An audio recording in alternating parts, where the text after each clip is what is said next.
Maybe, you noticed I said maybe a lot. Okay, every one of those examples I led with maybe. That's because it's very difficult to know. All right, but I've just given you I've given you 16 reasons. Okay, they're all potential reasons. Now what we're going to do is try to counteract any of these potential issues.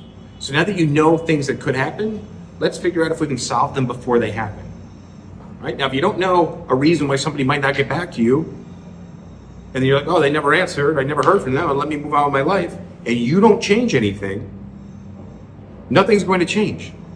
So you have to start taking actions today with how you're corresponding with people, with how you're listing places online, to decrease the likeliness that maybe one of these things is happening. Okay?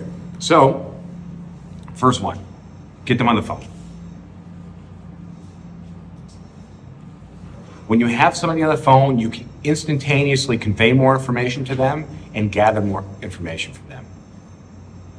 So that's going to help you eliminate a lot of other reasons why somebody might not turn into your client.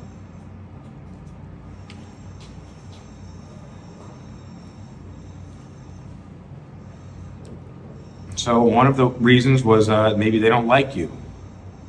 Right? So again, once they're on the phone, you can convey more information about you to them. Right? So you have to be more likable. We talked about that a little while ago, how to be more likable. Right? Be more engaging, be more enthusiastic, be more charismatic, become more the authority. Right? Ask them questions, get them opening up. Somebody who talks more to you about themselves somehow ends up liking you more. Got to be more personable with them. Some of you guys are way too professional, and it's a major turnoff. Right, we talked about that last week with your emails. I'm like, that's way too professional. You said everything you should. It's wrong. Just ask them to free at 2 o'clock this afternoon. Right? Because it's not personal. Right? The more personable you are, the more of a real person they see you as, the more difficult it is to ghost you. Right? Maybe they didn't show up. In that case, you'll deploy which theory? Douchebag theory. And what is douchebag theory? It's when you buy them an hour to not be a douchebag. Right? So nobody wants to be a douchebag. So if you book an appointment, and this happened to you, you booked an appointment at 4 o'clock, whatever day it was, you showed up at 4 o'clock, and you could confirm with the client in the morning or something, or the day before, and then they never showed up before. So you messaged them and said, hey, are you making it? Now, if they're not making it and they reply to you, they're admitting, oh, I told you I was coming. No, I'm not coming. I'm a douchebag. But what you should have done is an hour before that appointment said, hey, I'm just heading out. So what you're saying is, I'm going out of my way right now to the apartment. And then you say, I'll be there about 15 minutes early in case you'll be in the area, which you should always plan to be 15 minutes early for all of your appointments, on the off chance that the client does show up 15 minutes early before you're there. And you've bought them now an hour to let you know that they can't make it. And up until 1 minute before that time, they have the time to save themselves from being a douchebag. So the 4 p.m. appointment, if they message you at 3:59, actually, sorry, I can't make it, in their mind, they saved themselves. But at least you'll know. What's worse is when you get there at 3:45, or let's say you just show up at 4 o'clock in the dot, and you message the person, I'm here, and they don't reply, then you're stuck wondering, oh, are they still in the subway? Oh, were they on a showing before? Maybe they've been out all day. We all know this feeling, their battery died. Right? You don't know. But if they are a douchebag, they're not going to answer you. Right? So you have to send that message in advance, an hour in advance, to buy them that window to not be a douchebag. Maybe they didn't want to sign the registration form.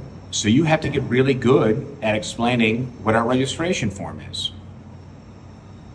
Right? This doesn't bind you to us only for apartments that we show you. It says that you agree to pay a broker's fee only if you rent something that we show you. It also says that all fees are negotiable. If you rent an apartment that we didn't show you with a different agent that I never met, you don't have to pay us anything. It literally says it right here. How about disclosure forms? Some people are afraid to sign disclosure forms. Usually it's because you didn't do a very good job explaining them. or they're really dumb. Okay? Which that means you should then just do a better job explaining it to them. But there's only two reasons why somebody might not sign this stuff. And one is because they're dumb, and two is because they're planning to go behind your back. Okay? So if it's the second one, you figure that out, you deduce that, and you call them on it. Or if it's the first one, you do a better job explaining it. End of story. All right, so maybe they fell out of love with the apartment, or maybe they never replied to you at all. The answer to that, and Aaron basically gave the answer, is following up. You guys have to follow up. Twice a day, you should do follow-ups or callbacks, where you spend a half hour reaching out to everybody. All right, you guys should especially, it's funny to me, again, Fridays, especially Friday afternoons, are the quietest around this office. If you don't have appointments booked for Saturday, almost your entire Friday should be posting apartments and following up. Hey, I got an opening tomorrow. Just wanted to check if you're still looking for a place. I'd be happy to tour you a couple of options in the morning. And again, Saturdays, you aim for the morning because Saturday afternoon clients don't show up. And over the last couple of weekends, some of you guys have gotten a taste of that medicine, especially those of you who don't typically show up on Saturdays because you're lazy and weak-minded people.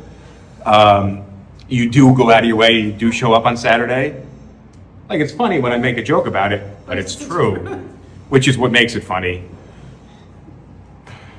and sad. But you go out of your way, you show up, you got a Saturday afternoon appointment, and I'm going, oh, you bozo, it's not happening. I know you like took off your beach day, whatever the fuck it is you do on Saturdays, and the client's not gonna show up, and I know it. And the experienced agents know Saturday afternoon clients almost always never show up. Why? Because they're usually, if they're serious, out with your competition in the morning. And either your competition is going to rent them an apartment, or your competition is going to say, oh, what are you seeing at 3 o'clock? I could show you that. Right down the block, we're here, we might as well go check it out. Oh, well, maybe your client's such a good one. I wouldn't want to do that to somebody. I already booked the appointment with them. No, this is New York City real estate, don't worry about it. It happens to everybody who books Saturday afternoon appointments. So don't think I'm grasping at, it happens, all right? So booking people for Saturday morning, following up with people. If you don't have anything booked for Saturday morning, then all of Friday you spend following up with people, letting them know you have an opening for Saturday morning. Maybe they fell out of love with the apartment. Again, you're following up with people. Your follow-up will change from, are you still interested, to maybe you start sending them some comparable options, right? Because people will tune out of your follow-up, but if you send them a link, they'll click it. They may not reply to you, but they'll click it because people are curious.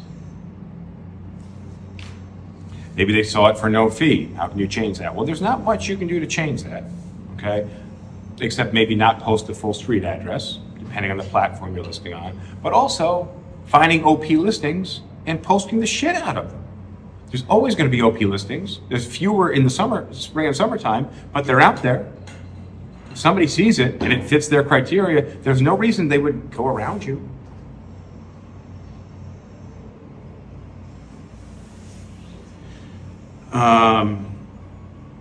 Response rate. The faster you reply to somebody, the more likely they are to meet with you. I just had a conversation with one of our hiring guys, and he said somebody sent a cover letter saying how excited they were to be working with Douglas Elliman and how much they wanted this role. I was like, okay, that goes to prove to you that they're applying for multiple brokerages. Okay, they probably overlooked it because both companies start with a D and they have no idea what they're doing, right? Or it was a mistake and it was sent already and they're just like too embarrassed to follow up about it. But don't think that they reached out to you at 11 a.m. and they waited 3 days and reached out to Douglas Elliman. They reached out to somebody else and then us and then Douglas Elliman within the span of 2.5 minutes. So much so that they were copying and pasting the cover letter. For it to stay in their copy, memory on their computer, it had to have been minutes later. Okay, so if you were one of the first, do you know that most people list their home with the first agent they deal with? Do you know that most agents sign on board with the first broker they interview with? I did. I stayed there for 5 years. And I was also very successful there. It doesn't mean it's a bad thing. It's just how people think. So you need to be the first person to answer your leads. And then you get them on the phone, let them know that anything they see online, you got them. Also, you're professional, you're the authority, you know what you're doing, you can close deals, you can advocate for them, and they're in good hands. And you're likable because you have a fun personality, and you're enthusiastic and charismatic. Right? That's going to solve half of the issues above. Let's see. Maybe some people stay where they are. Well, you're going to find that out in the consultation where they are, where they're living. Right? You may get somebody this summertime who lives in a $2,200 apartment that's been there for 3.5 years, and they're thinking about moving. Their new budget is $2,800. Right now, they're in a, what did I say, $2,200 apartment? Yeah. They've been there for 3.5 years. They're in a 1-bedroom where they have a queen-size bed and a desk in their bedroom. They have a living room. It's a 3rd floor walk-up. They're on 135th Street, and they're looking for, they want to upgrade. They're going to spend $2,800. Is this person moving? They're willing to spend $600 more a month. Why would they not end up moving? What do you mean? At $2,800, they're not finding a larger apartment. They're not finding a larger apartment. They're not finding anything further south. Okay, unless they're okay with it being way smaller, a tiny studio. Okay, but that's what you're finding out in the consultation. Okay, so the reason this person may not become your client, well, they will become your client. You're going to do the consultation with them. But the reason you may not end up wasting hours showing them apartments or weeks working with them is because you find out in the consultation they're not moving anywhere, right? But now you're saving yourself work.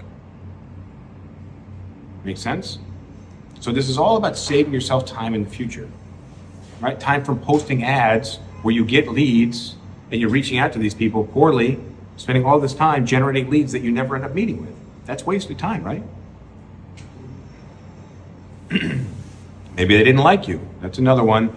People will research you, not before they connect with you. Hi, is this still available? I'm interested. They're not going to research you then. But when you reply, yes, it is, I'd be happy to show you, please send me your number, then they will research you. All right, that's part of Tinder theory. You just swipe right on the pretty people. When you actually get a mutual connection, then you look at them, right? Then that person's going to look at your profile, and if it's just a cat picture or a flower picture, you're like, oh, scammer. Oh, profile created March 2025, scammer. Right. Oh, profile created March 2025, but looks legit. There's a profile picture, brokerage information. Oh, let me search this person's name or search their phone number. Oh, go to LinkedIn, they're on this other website. Oh, they're legit, right? So you're solving these issues before they happen. Now, if you're not thinking about these things, it's just gonna happen to you left, right, and center. You're not gonna know.